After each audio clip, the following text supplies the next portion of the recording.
Growing up, Renato acted less like a child and more like a scientist, studying the world and people around him. He would poke classmates in the face or stand too close to them, curious to see their reaction. It was no surprise that young Renato had a hard time making friends. He was often the target of bullies, especially when he started advancing through school.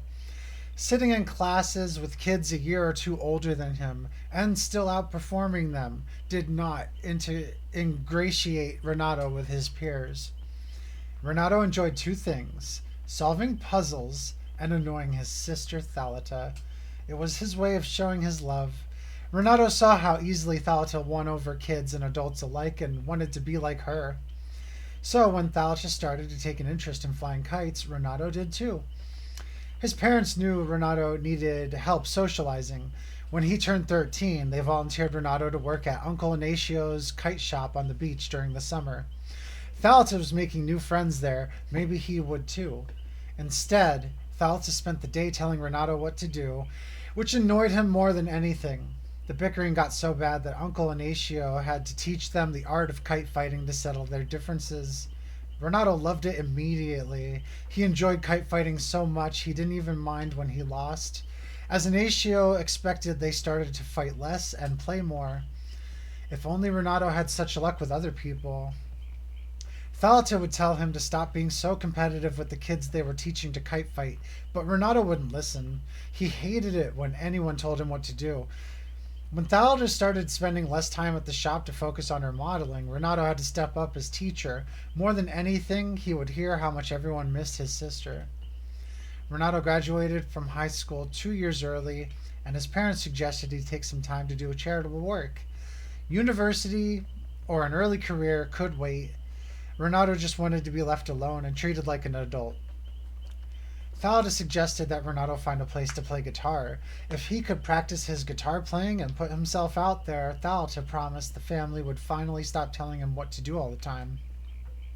That was music to his ears.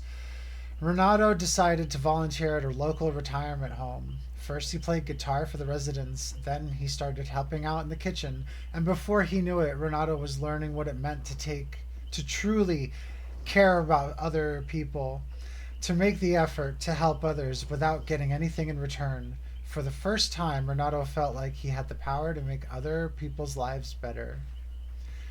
This new insight came in handy when Thalita was at a crossroads of her own. She wanted to pursue modeling and acting, but she missed the kite shop more than anything else. Huh? How did that happen?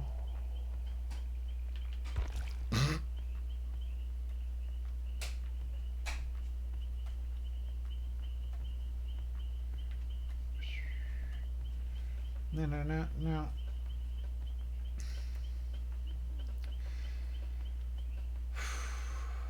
Uh, Renato decided to volunteer at a local retirement home. First, he played guitar for the residents, then, he started helping out in the kitchen. And before he knew it, Renato was learning what it meant to truly care about other people. I did the same fucking thing twice. To make the effort to help others without getting anything in return. For the first time, Renato felt like he had the power to make other people's lives better. This new insight came in handy when Thalita was at a crossroads of her own. She wanted to pursue modeling and acting, but she missed the kite shop more than anything else. Renato didn't do more than listen when Thalita needed someone to talk to. But after many late nights and long chats, Thalita emerged with a new sense of purpose. When Thalita approached him to be a partner in her new venture, a kite fighting shop called Fun Kites Rio, Renato accepted immediately. Building a business from scratch would be the ultimate puzzle. Renato's analytical mind helped the shop in those early months. He encouraged Thalita to use her fame as a model to help market the shop and booked her into conventions and symposiums across the country to get the word out on Fun Kites Rio. Over time, the shop built up such a following that when Thalita suggested they stage a kite fighting tournament, it seemed like a no brainer. The tournament was a flurry of activity. All day, friends and strangers alike would approach Renato and thank him for his hard work. Kite fighting meant something to these people. It made their lives better, and Renato contributed to their overall happiness and well being.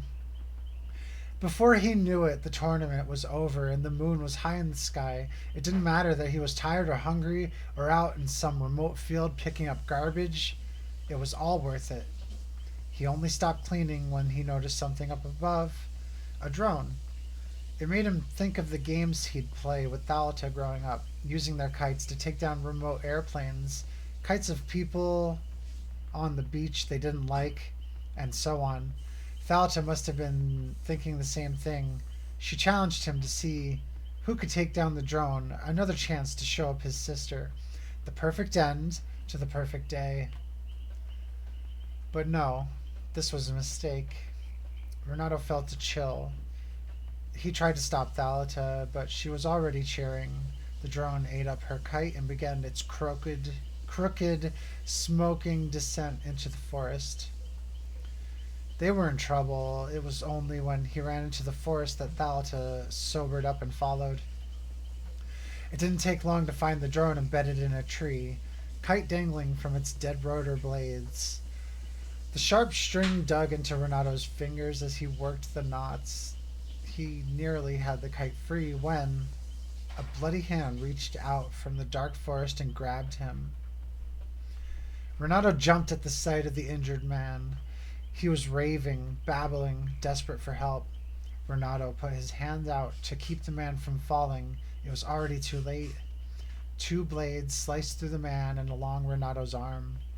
There was no time to look down at the wound. The blades were up in the air. The man was cut in half, and a woman, clad in armor, accompanied by a drone, like the drone Thalita downed, was standing before him. Renato knew he had to move out, but he couldn't.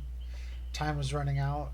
Then he felt another hand on him, pulling him back. Everything was a blur. The cut in his arm was deep and throbbing, but he knew Thalita had him, and he knew he had to run. The night grew cold as they stopped to hide. Renato struggled to regain his breath, but there was no time. As quickly as they stopped, Thalita was pulling him again toward an abandoned factory. But there are no factories out here, Renato thought to himself. The factory was even colder than the forest. He clutched his arm, trying to stop the bleeding. His head was swimming. How much blood had he lost already? Thalita was guarding him in some dark corner of the factory, and suddenly she was pulling Renato to his feet, telling him to run. Run where?